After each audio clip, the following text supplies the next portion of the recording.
ফেলে দেওয়া জিনিস দিয়ে যে এত মজার রেসিপি তৈরি করা যায় তা আগে কখনোই জানতাম না। যখন জেনেছি তখন থেকে শুধু এই রেসিপিটাই করে খেতে ইচ্ছা করে, মাছ মাংস কোনো কিছুই খেতে ইচ্ছা করে না। চলুন তাহলে আজকের রেসিপিটি শুরু করা যাক।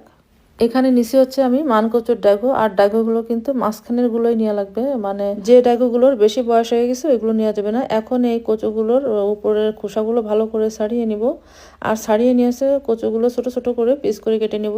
আর এই কচুগুলো হচ্ছে আমি ব্লেন্ডার করে নিব, যার কারণে হচ্ছে ছোট ছোট করে কেটে নেওয়া লাগবে। আর এখন হচ্ছে পেঁয়াজ রসুনগুলো ছিলে নিছি, এগুলো ব্লেন্ডার করে নিব। এখানে নিচে হচ্ছে পেঁয়াজ রসুন কাঁচামরিচ আর সাথে হচ্ছে কালো জিরা, আমি এসব কিছু ব্লেন্ডার করে নিব। আপনারা চাইলে শিলপাটা বেটে নিতে পারেন। ডাগুগুলো ব্লেন্ডার করার জন্য দিলাম সামান্য একটু পানি, খুব বেশি পানি দেওয়ার এখানে কোনো দরকার নাই, কারণ ডাগু এমনি হচ্ছে নরম জিনিস, এটাই এমনি পানি গলে যাবে। এই সব কিছুই ব্লেন্ডার করে নেওয়া হয়ে গেছে। এখন এই মশলাগুলোর ভিতরে দিব হচ্ছে মশলা। এখানে দিছি হচ্ছে ধনের গুঁড়া, জিরার গুঁড়া, শুকনো মরিচের গুঁড়া, লবণ আর হচ্ছে হলুদ। আপনারা চাইলে এখানে ধনে আর জিরা বেটেও দিতে পারেন, যেহেতু আমাদের নিজেদেরই ভাঙানো যার কারণে হচ্ছে আমরা এই গুঁড়াটাই দিয়ে দিলাম। এখন এইগুলো সব ভালো করে মিশিয়ে নিব। এই সব কিছু মিশিয়ে নেওয়ার পরে চুলায় কড়াই বসে তাতে দিয়ে দিছি হচ্ছে কচুর ডাগু।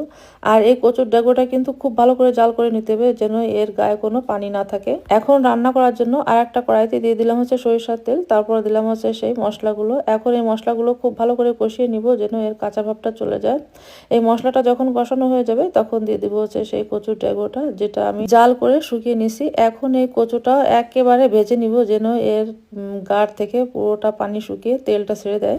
কচুর ডেগোটা রান্না হয়ে গেছে, এখন এটা নামিয়ে ফেলবো। এই কচুর ডেগোটা যখন আপনারা এইভাবে রান্না করে খাবেন তখন খাওয়ার পরে বুঝতে পারবেন যে আসলে এটা খেতে কতটা মজার। তো এই ছিল আজকের রেসিপি, কেমন হলো কমেন্ট করে জানাবেন। যদি ভালো লেগে থাকে তাহলে লাইক কমেন্ট শেয়ার করে দেবেন, আর সেই সাথে পেজটি ফলো দিয়ে দিবেন।